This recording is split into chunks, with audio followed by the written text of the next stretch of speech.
Bonsoir, bienvenue sur la Voix de Morgane. J'espère que vous allez bien. Je vais reprendre la lecture d'H.G. Wells. Pardon pour cette prononciation, ça me fait rire à chaque fois. Au temps de la comète. Voilà, j'ai fait une petite pause dans la lecture.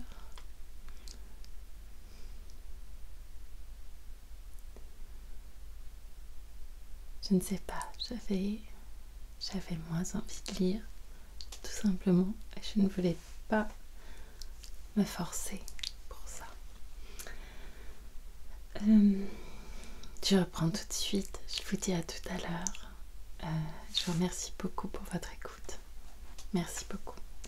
Chapitre 3, le revolver.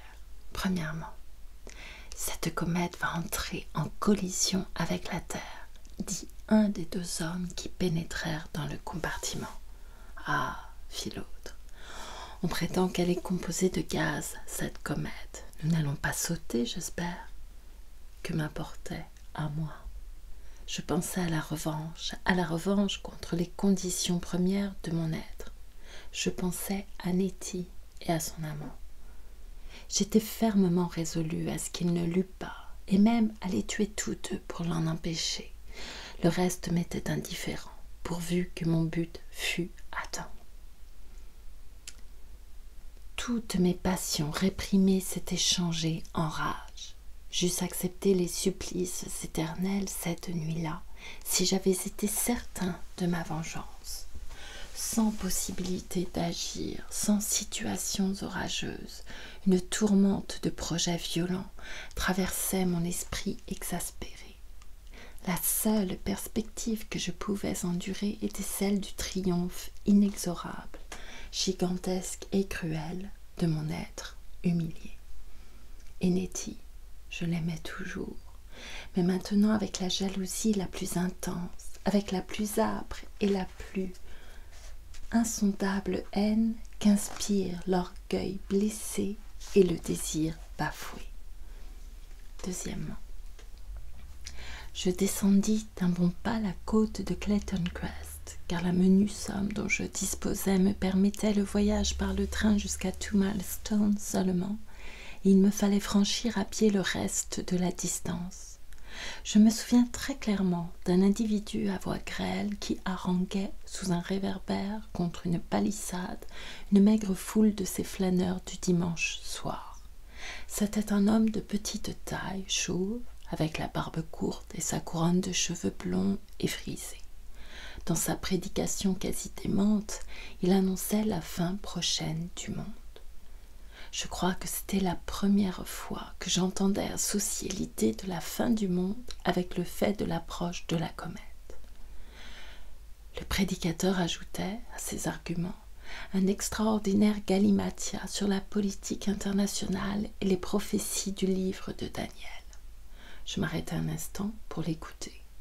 En toute autre circonstance, je ne l'aurais même pas regardé, mais l'auditoire barrait le chemin et son expression bizarre et effarée, avec le geste de son doigt levé, me retint. « Voici la fin de tous vos péchés, de toutes vos folies, hurlait-il.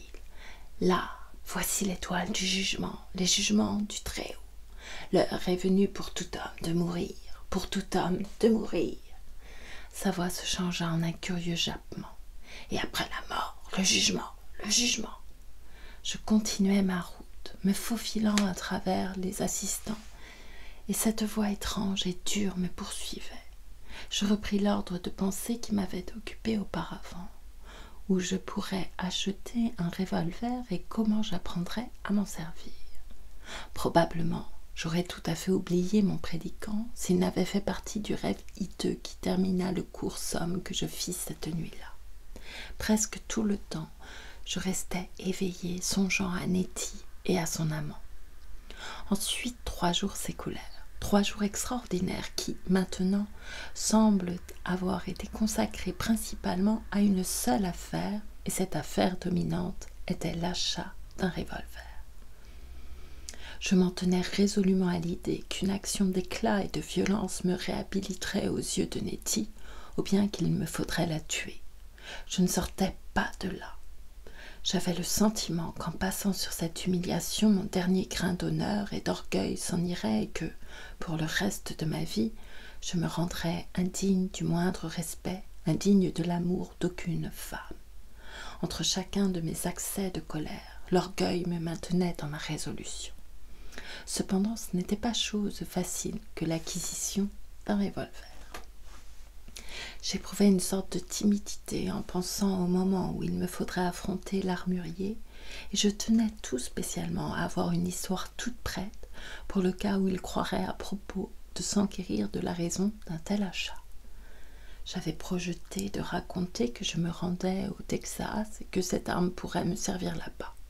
Le Texas, à cette époque, avait la réputation d'être une contrée sauvage et sans loi. Comme je ne connaissais rien du calibre et de la portée de ces engins, je voulais être capable de demander, sans broncher, à quelle distance, avec mon arme, je pourrais tuer un homme ou une femme. Pour ce qui concernait le côté pratique de mon affaire, j'étais à peu près de sang-froid. J'eus du mal à trouver un armurier. Il y avait bien à Clayton, chez des marchands de bicyclettes, quelques carabines de chasse et autres armes légères. Mais les explications de ces gens m'avaient démontré que leurs quelques revolvers étaient impropres à servir mon projet. Ce fut dans la vitrine d'un prêteur sur gage, dans l'étroite rue haute de Swathinglea, que je trouvai l'arme de mon choix, un assez gros revolver suffisamment incommode et édicté d'ordonnance dans l'armée américaine. J'avais, en vue de cet achat, retiré les 50 et quelques francs qui me restaient à la caisse d'épargne, et le marché fut facilement conclu. Le prêteur sur gage m'indiqua où je pouvais faire l'emplette de munitions, et je rentrai chez moi, ce soir-là, les poches bourrées. J'étais un homme armé. L'achat de mon revolver fut, dis-je, l'affaire principale de cette période. Mais n'allez pas penser que j'étais absorbé au point d'être insensible aux événements inquiétants qui se déroulaient autour de moi, pendant que je parcourais les rues, cherchant le moyen de mettre mon projet à exécution. Partout, on entendait d'étranges rumeurs. La région entière des 4 villes grondait et s'irritait sous ses portes basses. Les groupes qui, naguère, se rendaient joyeux au travail, passaient maintenant silencieusement, et toute gaieté semblait réprimée. À chaque coin de rue se formaient des attroupements comme des corpuscules s'amassent dans les veines pendant la première période d'une inflammation. Les femmes paraissaient inquiètes et tourmentées. Les fondeurs venaient de repousser la réduction proposée de leur salaire. Le lock-out patronal s'en était aussitôt suivi. Le chômage commençait. Le comité de conciliation s'efforçait d'empêcher une rupture entre les mineurs et les compagnies, mais le jeune Lord Redcar, le plus grand possesseur de mines, propriétaire de tout Swathinglea et de la moitié de Clayton, assumait une attitude hautaine qui allait rendre la grève inévitable. C'était un jeune homme d'une beauté et d'une distinction remarquables. Sa fierté se révoltait à l'idée d'être mené par un tas de mineurs rétifs, et il entendait bien, disait-il, en avoir raison. La vie l'avait somptueusement traité depuis ses plus jeunes années. Un revenu considérable, produit par l'activité de plus de 5000 individus, avait payé les frais de son éducation aristocratique, et de nobles et romanesques ambitions emplissaient son esprit généreusement nourri. De bonne heure, il s'était distingué à Oxford par ses allures méprisantes envers la démocratie. Quelque chose plaisait dans son duel ardent avec la foule. On voyait d'un côté le jeune et brillant patricien, pittoresquement seul, de l'autre la multitude inexpressive et laide, sordidement vêtue d'habits confectionnés avec sa culture inférieure, foule mal nourrie, envieuse, basse, ayant l'horreur du travail et un appétit féroce pour les bonnes choses auxquelles elle goûte rarement. Dans les tableaux de ce genre, on omettait ordinairement le gendarme, le solide et vigoureux gendarme, protégeant le jeune noble, et l'on feignait d'ignorer ce fait que, tandis que Lord Redcar disposait à sa fantaisie, de par la loi, du pain et du logis de l'ouvrier, celui-ci ne pouvait même effleurer sa personne qu'en enfreignant gravement cette même loi. Lord Edgar résidait à Lauchester House, magnifique château situé à 5 milles environ au-delà de Checkshill. Mais, pour prouver le peu de cas qu'il faisait de ses antagonistes, et aussi sans doute pour se tenir au courant des négociations qui se poursuivaient encore, il se montrait quotidiennement dans les 4 villes ou aux alentours, conduisant sa formidable automobile qui le menait à 100 km à l'heure. Le respect passionné qu'on a, en Angleterre, pour des adversaires aux prises aurait dû suffire, on pouvait le croire, pour enlever tout semblant de danger à ses témérités. Cependant, il reçut parfois au passage des insultes. Une fois même, une Irlandaise ivre lui montra le poing. Une foule sombre et tranquille, s'augmentant chaque jour et composée de femmes surtout, comme souvent un nuage pèse longtemps au sommet d'une montagne, s'obstinait à rester sur la place du marché devant l'hôtel de ville où se tenait la conférence. Je me croyais le droit, moi aussi, de regarder avec une animosité spéciale passer Lord Redcar dans son automobile, parce que notre toit était percé. Nous louions notre petite maison à Baye. Le propriétaire, nommé Pettigrew, était un vieillard mesquin et avare qui habitait à Overcastle, une villa ornée de chiens et de chèvres en plâtre, et malgré les conditions formelles du bail, il se refusait à procéder aux plus indispensables réparations. Il abusait de la timidité de ma mère. Une fois, très longtemps auparavant, elle avait été en retard pour son loyer et il avait consenti à lui accorder 1 mois de grâce. Depuis, sentant qu'elle aurait peut-être encore besoin d'une pareille faveur, elle était devenue son esclave soumise. Elle redoutait même de lui parler de la réparation urgente de la toiture, craignant de l'offenser. Mais une nuit, la pluie inonda son lit et trempa sa misérable couverture rapiécée, ce qui lui valut un rhume épouvantable. Alors elle me fit écrire au vieux Pettigrew une lettre polie à l'excès, le suppliant de nous octroyer la faveur de tenir son engagement. Dans l'imbécilité générale de ces temps-là, la loi boiteuse et partiale était un mystère impénétrable pour les gens du commun. Bien que nul ne fût censé ignorer la loi, les stipulations du code étaient à ce point énigmatiques et incertaines que nul n'arrivait à les interpréter d'une manière précise et fixe, et il était infiniment dangereux pour les pauvres de mettre en mouvement la machine judiciaire. En l'absence du code clair et net qui régit nos relations actuelles, l'étrange législation d'alors demeurait l'indéchiffrable secret des spécialistes professionnels. Les gens sans ressources et surmenés par le labeur devaient constamment accepter sans récrimination une foule d'abus mesquins et d'iniquités graves, faute non seulement de pouvoir pénétrer les inextricables subtilités de la loi, mais encore d'être à même de fournir la dépense de temps, d'énergie et d'argent qu'exigeait une invraisemblable procédure. Point de justice, alors, pour quiconque ne pouvait s'assurer, au prix de monstrueux honoraires, les services loyaux et la déférence d'un avocat fameux. La masse de la population se contentait de la protection, souvent brutale, de la police et de quelques avis ironiques accordés à regret par des magistrats. La loi civile, plus que toute autre, était une arme redoutable dans les mains de la classe possédante, et je ne sais pas d'injustice qui aurait incité ma mère à y avoir recours. Pour incroyable que tout ceci puisse paraître, c'était l'exacte vérité.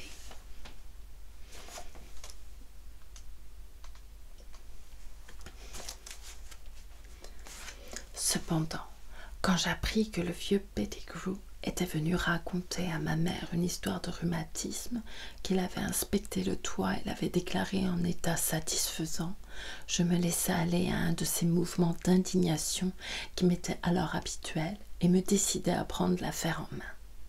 J'écrivais au vieil avare en termes hautains et techniques autant que je le pouvais, lui enjoignant d'avoir à réparer notre toiture suivant convention et que, si cette réparation n'était effectuée sous les 8 jours, des poursuites lui seraient intentées. Je n'avais pas prévenu ma mère de cette arrogante mise en demeure. Aussi, quand le vieux Pettigrew se présenta tenant ma lettre à la main et en proie à une émotion mal dissimulée, ma mère ne fut guère moins émue que lui. « Comment as-tu pu écrire à Mr. Pettigrew sur ce ton-là » me demanda-t-elle quand je rentrai. Je ripostai que le vieux Pettigrew était une abominable canaille, ou quelque chose de semblable, et quand je sus qu'elle avait tout arrangé avec lui, peu s'en fallut que je la traitasse de même, je l'avoue à ma honte. Comment avait-elle arrangé l'affaire? Elle se refusa à me le dire. Je ne devinais que trop. Aussi, quand elle voulut me faire promettre de ne plus m'en mêler, je refusai de mon côté. Complètement libre de mon temps, je m'en fus du même pas et furieux par-delà toute expression chez le vieux Pettigrew, dans l'intention de lui exposer la question tout au long et, selon moi, sous son vrai jour. Le vieux Pettigrew m'aperçut montant les marches de son perron. Je crois voir encore, à travers la jalousie, son vieux nez, son front plissé au-dessus des yeux et son petit toupet de cheveux gris. Il donna l'ordre à la domestique de mettre la chaîne à la porte et de me répondre qu'il ne voulait pas me recevoir. Aussi je dus de nouveau recourir à la plume. Une idée lumineuse me vint. Ne sachant quel genre de procédure employer au juste, je m'avisai d'en appeler à Lord Redcar, puisqu'il était le propriétaire foncier et le seigneur féodal, pour ainsi dire, en lui démontrant que le gage du revenu qui lui était dû se dépréciait entre les mains du vieux Pettigrew. J'ajoutai quelques observations générales sur les baux à long terme, sur l'impôt des terrains de rapport et sur la propriété privée de la terre. Mais Lord Redcar, qui tenait à prouver sa répugnance pour la démocratie en manifestant un mépris injurieux envers ses inférieurs, s'attira pour longtemps ma haine en faisant griffonner par son secrétaire une lettre qui contenait, avec ses compliments, la prière de ne pas l'importuner de mes affaires et de laisser les siennes tranquilles.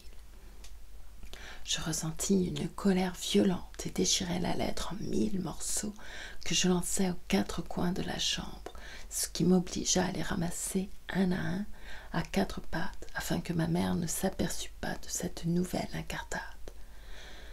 J'en étais encore à méditer une riposte terrible, une mise en accusation de la classe à laquelle appartenait Lord Redcar, et la condamnation de la morale, des mœurs, des crimes économiques et politiques de tous ces riches, quand l'infidélité de Nettie vint chasser tous autres soucis, pas assez complètement toutefois, pour que je ne me sois maintes fois soulagée en proférant à haute voix des invectives lorsque, dans ma longue recherche d'une arme à ma convenance, je croisai l'automobile ronflante du jeune lord. Quelque temps après, je découvris que ma mère s'était blessée au genou et qu'elle boitait. Pour éviter de me fournir un nouveau prétexte à emportement, elle avait poussé seule son lit pour qu'il ne restât pas sous la fissure du toit et, dans ses efforts, s'était violemment cogné. Tous ces pauvres meubles, maintenant, se réfugiaient contre les murs délabrés de la mansarde. Le plafond s'écaillait, se décolorait, une cuvette occupait le centre de la pièce. Il est nécessaire que je replace les choses devant vous telles qu'elles étaient, et je vous étale l'épreuve du peu de confort et de commodité dont on jouissait alors.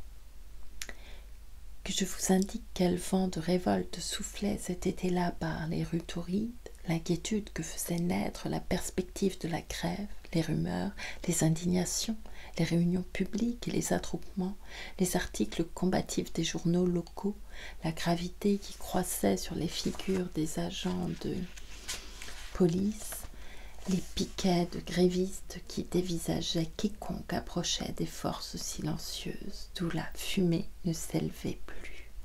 Mais ces impressions dans mon cerveau s'entrechoquaient sans ordre. Elles formaient un fond mobile aux teintes changeantes pour le noir projet que je méditais et dont un revolver devait être l'instrument essentiel. Le long des rues qui s'assombrissaient, parmi les foules moroses, la pensée de Nettie, de ma Nettie et de son aristocratique amoureux entretenait dans mon esprit mon ardent désir de vengeance.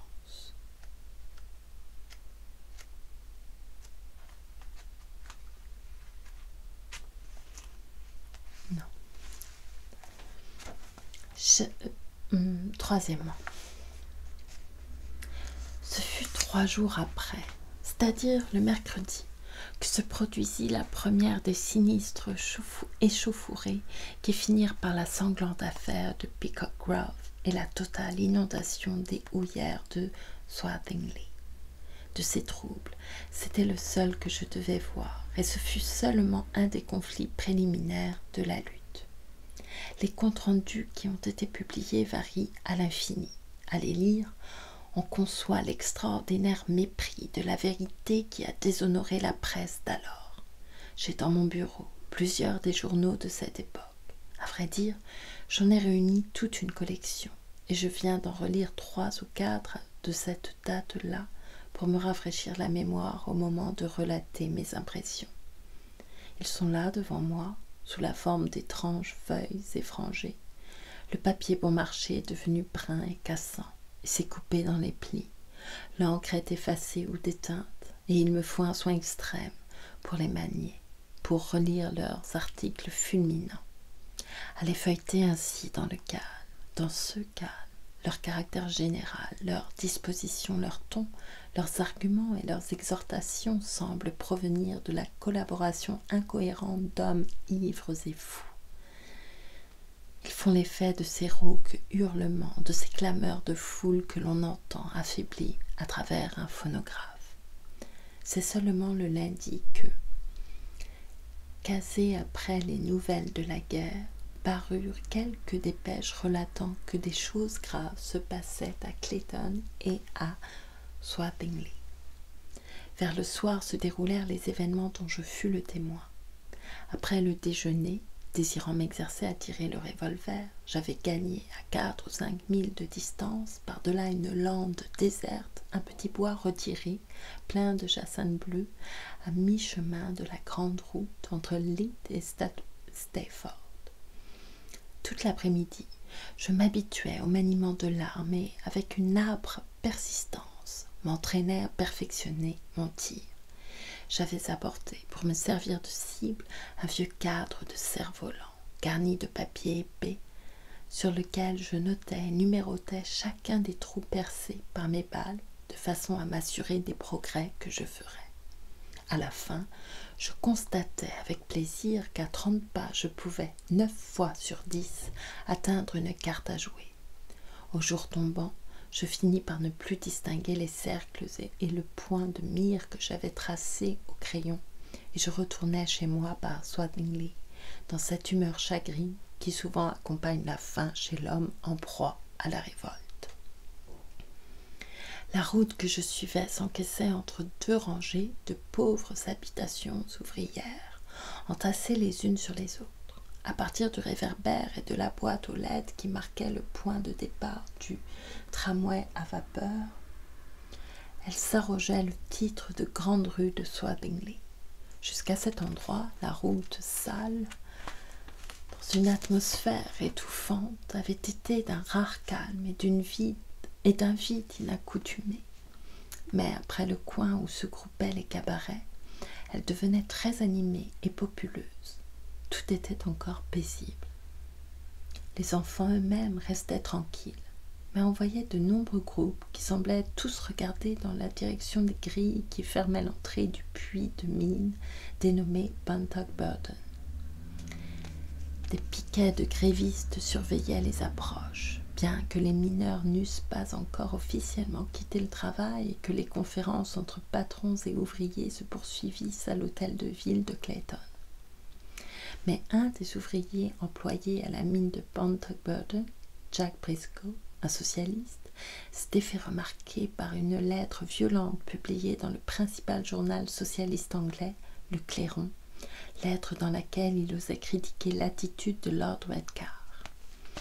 Cette publication avait été suivie d'un renvoi immédiat, ainsi que Lord Redcar l'écrivit. Un jour ou deux plus tard au Times, j'ai ce numéro du Times avec la collection complète des journaux de Londres d'un mois avant le changement.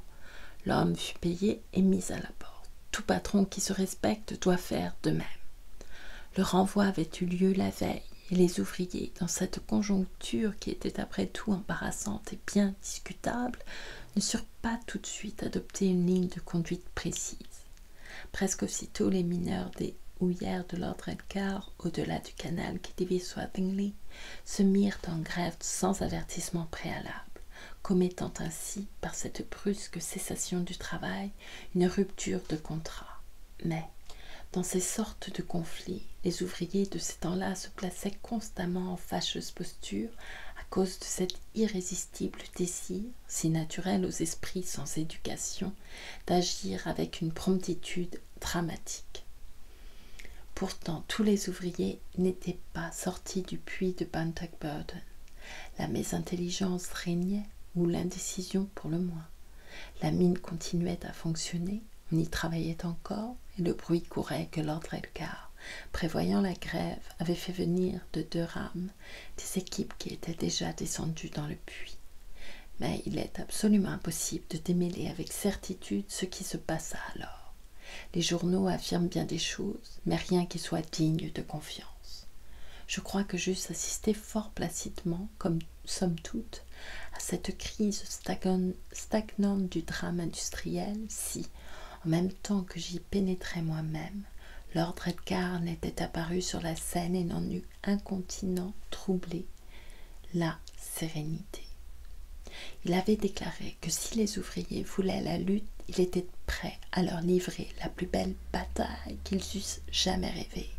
Et toute l'après-midi, il s'était activement employé à provoquer les hostilités et à embaucher avec le plus d'ostentation possible les jambes noires qui, disait-il, et on le croyait, devaient remplacer les grévistes dans les mines. Je fus témoin oculaire de toute l'affaire et je ne sais pas ce qui s'est passé. Imaginez-vous comment la chose se présenta à moi. Je descendais une route raide et pavée, creusée entre deux trottoirs surélevés de peut-être 6 pieds, sur lesquels s'ouvraient, en série monotone, les portes des petits cottages bas et noircis. La perspective des toits d'ardoise trapus et des cheminées pelotonnées allait à la dérive vers les terrains irréguliers qui précédaient la mine. Terrain couvert d'une boue noire, sillonné par les roues des chariots, avec un coin d'herbe desséché vers la gauche et les grilles du carreau de la mine sur la droite. De là partait la grande rue, avec ses boutiques et les rails des tramways à vapeur, tantôt brillant sous l'éclat des lumières, tantôt se perdant dans l'ombre, pour scintiller à nouveau sous les rayons jaunâtres d'un réverbère qu'on venait d'allumer. Plus loin, s'étendait un marécage ténébreux de maisonnettes aux toits fumants, d'où émergeaient, çà et là, de pauvres églises, des cabarets, des écoles, jusqu'aux cheminées gigantesques des usines de Swathinglea. À droite, s'érigeant par-dessus les alentours, une grande claire-voie, portant une route énorme, marquait les puits de Bantock Burden, et d'autres structures semblables se profilaient selon une perspective irrégulière au long du filon. C'était, sous la voûte immense et harmonieuse du soir, une vision de vie concentrée et sombre que dominaient ces grandes roues, et là-haut, merveilleuse souveraine des profondeurs célestes, glissait la grande comète livide et éblouissante. La lueur pâlissante du couchant projetait toutes les silhouettes contre l'ouest. La comète s'élevait dans l'est, au-dessus du vacarme et de la fumée des forges. La lune ne paraissait pas encore. La comète commençait à prendre cette forme nuageuse que des milliers de dessins et de photographies nous ont rendue familière. D'abord, elle n'avait été visible qu'au télescope, puis elle avait grandi et était devenue peu à peu l'étoile la plus belle et la plus brillante des cieux. Maintenant, ses dimensions dépassaient celles de la lune, et notre firmament n'a jamais contenu d'astres plus éclatants. Aucune photographie n'a jamais rendu sa beauté, jamais, à aucun moment, on ne lui vit cette sorte de chevelure que l'on prête aux comètes. Les astronomes parlaient de sa double queue dont l'une, selon eux, la précédait et l'autre traînait derrière elle. Mais, en réalité, elle avait la forme d'un ovoïde lumineux dont le centre était plus opaque et plus resplendissant. Elle se leva ce soir-là, dans une brume teintée jaune, et ce ne fut que plus tard, dans la soirée, qu'elle s'affirma d'un blanc livide. L'attention se trouvait forcément attirée vers elle. Malgré mes préoccupations terrestres, je ne pus m'empêcher de la contempler un moment et de m'imaginer qu'après tout, cet étrange et glorieux astre devait avoir sa signification, et je prévoyais qu'il influencerait ma vie d'une façon quelconque. Mais comment? Je pensais à Parload. Je songeais à la frayeur et à l'inquiétude que produisait la comète et à l'assurance que donnaient des savants qu'elle ne pesait au plus que quelques centaines de tonnes et qu'alors même qu'elle viendrait à heurter la Terre, rien de bien grave ne s'en suivrait.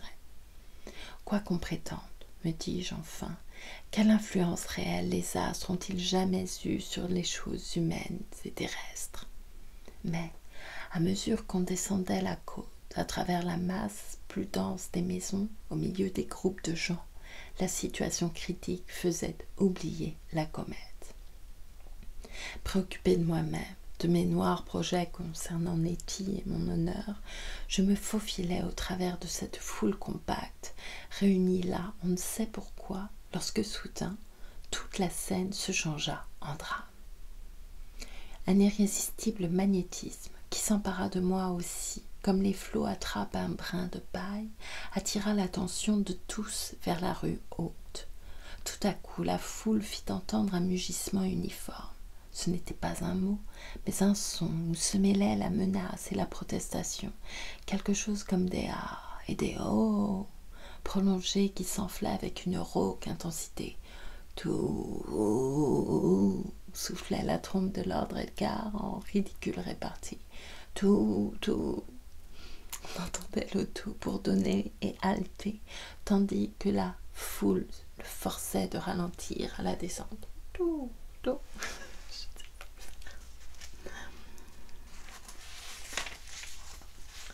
Tout le monde se dirigeait vers les grilles de la mine. Je suivis les autres. Soudain, un cri s'éleva et, entre les formes noires qui s'agitaient devant moi, je vis l'automobile s'arrêter, puis se remettre en marche, et j'aperçus quelque chose qui se tordait sur le sol. On a certifié plus tard que Lord Edgar avait volontairement renversé un gamin qui ne se rangeait pas. On affirma, avec autant d'acharnement, que le prétendu gamin était un homme qui, ayant voulu traverser la chaussée devant l'automobile, n'y parvint que tout juste à temps et que son pied glissa sur le rail du tramway. J'ai les deux comptes rendus sous des titres flamboyants dans les journaux fanés du temps. On n'arriva jamais à savoir la vérité. Mais, dans ce tumulte aveugle de colère, pouvait-il exister même une vérité? Il y eut une ruée en avant. La trompe de la voiture lança ses appels. En une poussée violente, la foule s'écarta de 10 mètres vers la droite et on entendit une détonation comme celle d'un revolver. Au premier moment, tout le monde voulut fuir. Une femme portant un enfant enveloppé d'un châle se jeta sur moi dans son égarement et m'envoya rouler en arrière. On avait cru à une détonation d'armes à feu, mais en réalité le bruit provenait des gaz mal carburés qui avaient fait explosion dans le tuyau d'échappement, produisant une fumée légère et bleuâtre. La foule, dans son recul, avait laissé libre un large espace autour de l'auto.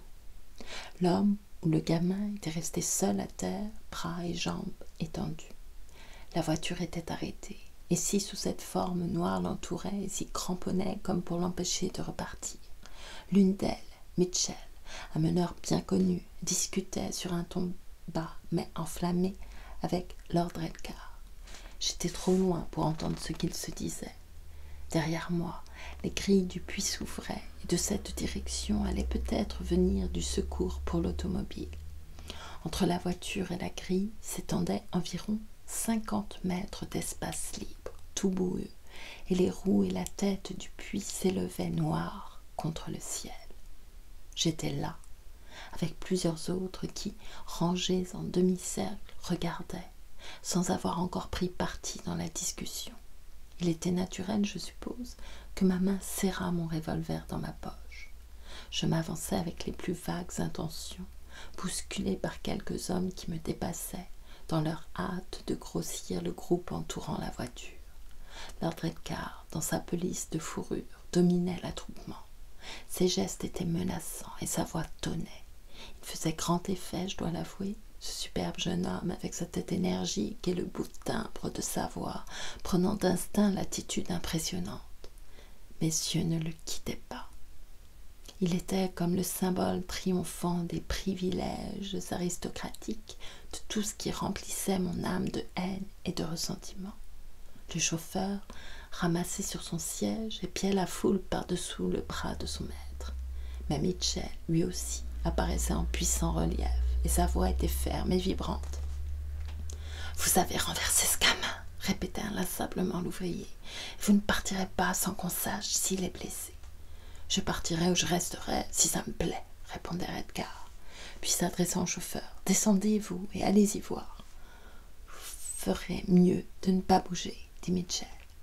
Et le chauffeur demeura courbé et hésitant sur le marchepied.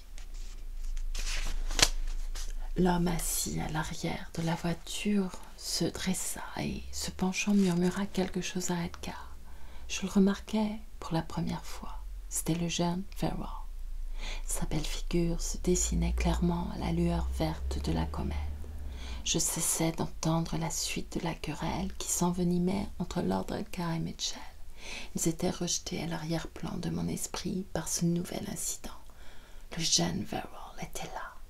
La vengeance que je projetais venait s'offrir à moi. Une collision se produisait ici, qui certainement dégénérerait en échauffourée. Et voilà que... Qu'avais-je à faire? Je réfléchis rapidement. Et si ma mémoire ne me trompe pas, je dus agir sans perdre une seconde. Ma main serra plus violemment mon revolver, et je me souvins qu'il était déchargé. Ma décision fut prise aussitôt. Tournant les talons, je me frayai un passage dans la foule irritée qui, maintenant, s'avançait en large flot vers l'auto. Là, de l'autre côté de la route, parmi les tas de gravats et de mâches-fer, je serais tranquille et hors de vue pour charger mon arme. Un grand gaillard me croisa, les poings crispés, et s'arrêta un instant à ma vue. « Quoi ?» s'écria-t-il. « Vous n'avez pas peur d'eux, j'espère ?» Je jetai un coup d'œil par-dessus mon épaule, puis regardant l'homme en face, je lui montrai presque mon arme. Son expression changea. Il parut perplexe et s'enfuit avec un grognement. Derrière moi, les voix se faisaient de plus en plus âpres et courroucées. J'hésitai l'espace d'une seconde, attiré par la dispute, puis je courus vers les talus. Quelque chose me disait de ne pas me laisser surprendre en train de charger. J'étais donc assez de sang-froid pour songer aux suites de ce que j'allais faire. J'observai une fois encore la scène de l'altercation devenue bataille, peut-être, puis, sautant dans un creux, je m'agenouillai dans l'herbe et pris mon arme avec des doigts tremblants. Je glissai une balle dans le barillet, me relevai, revins sur mes pas, songeai aux éventualités, restai un instant en suspens, et enfin, je retournai glisser les 5 autres balles. Je le fis lentement, car je me sentais un peu nerveux. J'inspectais le tout, si j'avais oublié quelque chose. Pendant quelques secondes, je m'affaissai sur mes talons, luttant contre une impulsion contraire. Je réagis, et le grand météore livide envahit momentanément toute ma pensée. Pour la première fois, je rattachais son apparition à la crise de violence féroce qui semblait fondre sur l'humanité. J'unissais ce fait à celui que j'étais résolu d'accomplir. J'allais tirer sur le jeune Verrill sous la bénédiction, pour ainsi dire, de cette lueur livide. Mais dans ce projet, que devenait Nettie? Il me fut impossible de résoudre cette évidente difficulté. Je regrimpais le talus et me dirigeais lentement vers la bagarre. Pas de doute possible, je devais le tuer. Je veux que vous soyez bien convaincus que, à ce moment particulier, je n'avais nullement l'intention d'assassiner le jeune Verrall. Je ne m'étais jamais représenté des circonstances comme celle-ci. Je n'avais jamais pensé qu'il pût avoir quelque rapport avec Lord Redcar et notre noir monde de l'industrie. Il faisait partie de ce Checkshill si lointain et si différent, d'un monde de parcs et de jardins, de la contrée aux émotions chaleureuses et ensoleillées. Il était à côté de Nettie. Son apparition ici me déroutait. J'étais pris par surprise, trop épuisée de faim et de fatigue pour réfléchir bien clairement. Je ne voyais plus que le fait brutal de notre antagonisme. Dans le tumulte de mes émotions passées, j'avais constamment songé à notre rencontre probable, à des agressions, à des voies de fait, et à présent toutes ces pensées me revenaient comme d'irrévocables résolutions. Un cri aigu de femme, et la foule se ferma de nouveau sur le groupe. La lutte avait commencé. D'un bond, Lord Redcar avait terrassé Mitchell et du secours lui arrivait de la mine. Je jouais des coudes et fus emporté jusqu'au centre de la bataille, entre deux grands ouvriers qui me soulevaient sans que je pusse mouvoir les bras. La poussée m'échoua contre l'angle de l'auto et je me trouvai face à face avec le jeune Verrall, qui descendait du tonneau. Ses traits, sous la lumière jaune du phare, semblaient contorsionnés, car les ombres s'y allongeaient de la lueur projetée par la comète. L'effet ne dura qu'un instant, mais j'en fus décontenancé. Dès son premier pas, et bien qu'il ne m'eût pas reconnu, il devina mon intention de l'attaquer. Son coup de poing, lancé au hasard de l'ombre, m'atteignit à la joue. Lâchant mon revolver, je sortis vivement ma main droite de ma poche, esquissai une parade, puis mon poing détendu le frappa en pleine poitrine. Il chancela, et, sous le reflet qui l'éclaira pendant une seconde, je vis son expression d'étonnement quand il me reconnut. « Tu me reconnais, pourceau !» hurlai-je en lui portant un second coup. Un poing énorme s'abattit sur ma mâchoire et me fit tournoyer sur moi-même tout étourdi. J'entrevis, dominant le remous, la carrure poilue de Lord Redcar, dressé comme un héros d'Homère. Ma chute me donna l'impression qu'il surgissait de terre comme un géant. Je perdis l'équilibre et il m'ignora. De sa grande voix blanche, il criait des conseils au jeune Verrall. « File, Teddy, ça se gâte !» Je fus foulé aux pieds. Les clous d'un soulier de mineur m'écorchèrent la cheville, on trébuchait sur mon corps et le tourbillon de cris et de jurons passa au-dessus de moi. Dans l'intervalle d'une seconde, j'aperçus le chauffeur, le jeune Verrall et Lord Redcar, celui-ci retroussant grotesquement les longs pans de sa pelisse, qui gagnait à toute allure, sous les rayons froids de la comète, les grilles de la mine. Je me soulevai sur les poignets, le jeune Verrall. J'avais complètement oublié mon revolver, je n'étais qu'une masse de boue noire. Accablé par un sentiment d'impuissance ridicule, je me remis péniblement sur mes jambes. J'eus un moment d'hésitation, mais, me détournant de la mine, je repris en boitant le chemin de la maison. Vaincu, endolori, confus et honteux, je n'eus pas même assez de courage pour prêter la main à la démolition et à l'incendie de l'automobile. Et c'est la fin du troisième du chapitre 3. Je vais m'arrêter là pour ce soir, pour la lecture.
Louise Labbé. 17 chansons à elle-même. Ô ma belle rebelle, là que tu m'es cruelle, ou quand d'un doux sourire, la ronde de mes esprits, ou quand d'une parole si mignardement molle, ou quand d'un regard Dieu, traîtrement gracieux, ou quand d'un petit geste non autre que céleste, en amoureuse ardeur, tu m'enflammes le cœur. Ô ma belle rebelle, là que tu m'es cruelle, quand la cuisante ardeur que me brûle le cœur veut que je te demande à sa brûlure grande un rafraîchissement d'un baiser seulement. Ô ma belle rebelle, que tu ce roi cruel, si d'un petit baiser ne vouloir l'apaiser, au lieu d'allègement accroissant mon tourment, me puisse-je un jour dur venger de cette injure, mon petit maître amour te puisse outrer un jour, et pour moi langoureuse, il te fasse amoureuse, comme il m'a langoureux pour toi fait amoureux. Alors par ma vengeance, tu auras connaissance que vaut d'un doux baiser un amant refusé. Et si je te le donne, ma gentille mignonne, quand plus fort le désir en viendra te saisir, lors après ma vengeance, tu auras connaissance quel bienfait d'un baiser l'amant ne refusait.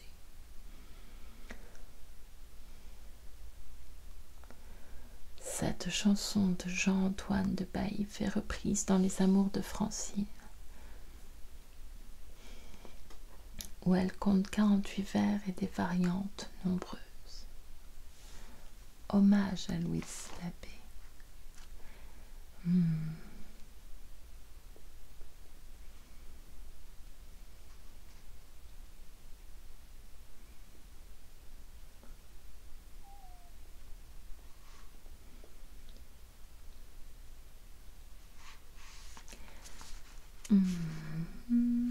Sonnet 7.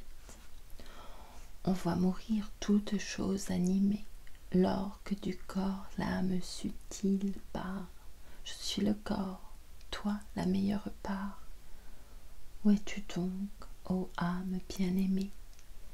Ne me laissez pas si longtemps pâmer, pour me sauver après viendra trop tard. Là, ne mets point ton corps en ce hasard, rends-lui sa part et moitié estimée.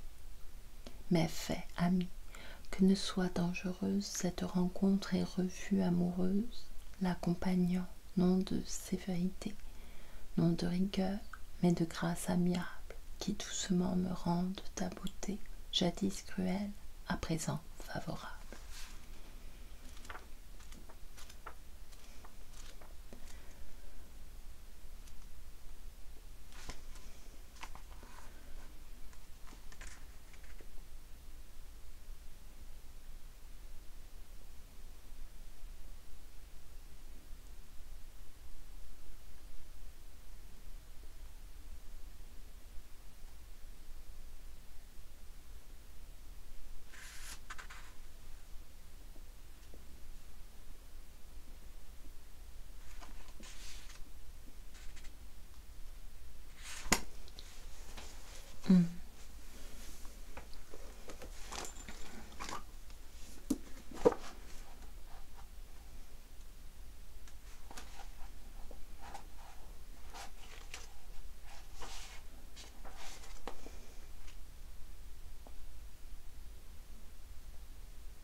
Le rêve, Boris Pasternak. Je vois l'automne en rêve à travers la fenêtre, toi, parmi les amis qui font les plaisantins. Mon cœur, tel un faucon qui vient de se repaître, descendait des hauteurs se poser sur ta main. Vieilli, le temps passait, il estompait les êtres, la croisée embuée eut des reflets d'argent. Septembre ce matin avait surgi des champs, couverts de pleurs de sang les vitres des fenêtres. Le temps passait, fripant les fauteuils, leur satin s'éraillait et fondait, pareil à de la glace. La cloche s'assourdit, ta voix hésite et passe. Comme un écho, mon rêve affaibli s'est éteint. Je m'éveillais dès l'aube, obscurcie, automnale, quand le vent s'éloignant en rapide rafale, comme un char de blé mûr perdant ses brins de miel, emportait les bouleaux qui couraient dans le ciel. Voilà, je m'arrête ici pour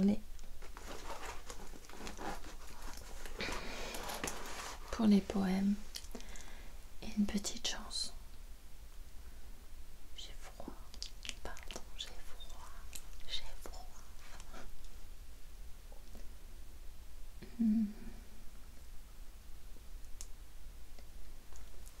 Les Demoiselles de Rochefort, c'est pas la plus simple. Et alors, là, en la chuchotant, en la murmurant, ça va être assez compliqué. Je vais essayer. Je ne l'ai pas essayé comme ça. On va essayer. Tiens, on a découpé la femme en morceaux rue de la Bienséance, à 2 pas du château. On trouva ce matin une malle dossier renfermant les morceaux de Pélagie Rosier. Une ancienne danseuse des Folies Bergères, premier prix de beauté de danse légère. Elle avait 60 ans, plus connue autrefois sous le fier pseudonyme de Lola Lola. Elle envoûtait les foules et des salles entières l'acclamaient en hurlant aux soirées de première. On a ouvert la malle et aussi une enquête, on attend les détails, la police est discrète. On pose des questions, on fouille l'entourage afin de découvrir l'auteur du découpage. Tu connaissais toi Lola Lola? Jamais connue de danseuse. Tiens Rosette, vous en avez mis du temps. J'ai été arrêtée par un garde de police en rentrant de l'école où j'ai mis votre fils. Je me suis renseignée en cherchant un sadique que certains qualifiaient de fou métaphysique. D'autres disaient de lui que c'est lâche, l'arme du crime étant la scie ou la hache. Le monstre avait coupé la dame savamment et rangé les morceaux avec discernement. Dans l'ordre énuméré par l'ordre des docteurs, avec les pieds en bas, arrêtez, quelle horreur! On dit que l'on s'agite en milieu informé, que la population ne doit pas s'alarmer. Je vais aller voir ça, le mystère m'enchante, puis je prendrai mon train, il va en permanente. Au revoir à lundi, prenez votre bagage, au revoir mes amis, et faites de bons voyages. Dieu que ce crime est laid et quel assassin sale, il rangea cependant les morceaux dans la malle. Voilà, c'est tout. Je me suis trompée plusieurs fois. Pardon. Je ne suis pas sûre que ce soit la meilleure chanson pour faire de beaux rêves. Néanmoins, je vous souhaite une belle nuit. Je vous souhaite de faire de doux rêves.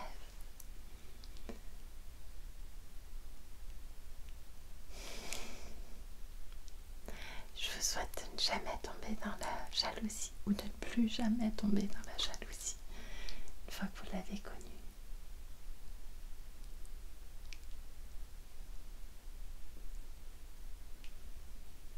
C'est mieux de se séparer doucement et d'accepter les choses comme elles sont.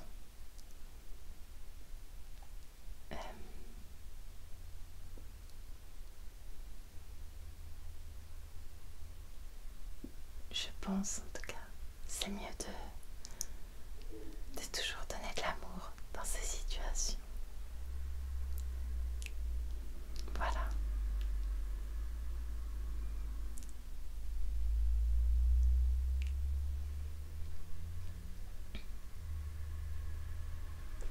Parfois je sais que c'est difficile, mais bon. Je dis ça aussi pour Dutroux, l'ami de Pépé. Je pense que dans Lola Lola, c'était ce garçon qui... c'était un soldat. Je me rappelle plus, un marin, mais un soldat, je ne sais plus.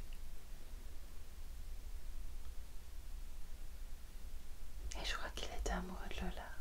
Et on le voyait partir avec un de ses amis. Et pour moi c'est lui en fait. Mais ça c'est l'histoire que je me raconte.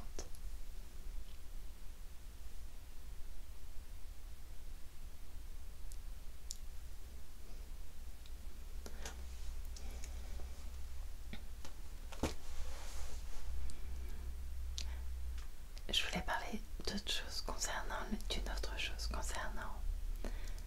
les demoiselles de Rochefort. Mais pas ici.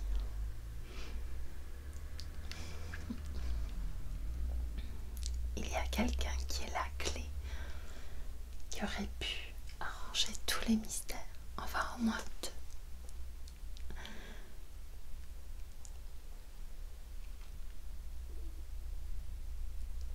Donc oui, tous les mystères, mais je ne sais pas. J'en parlerai une prochaine fois.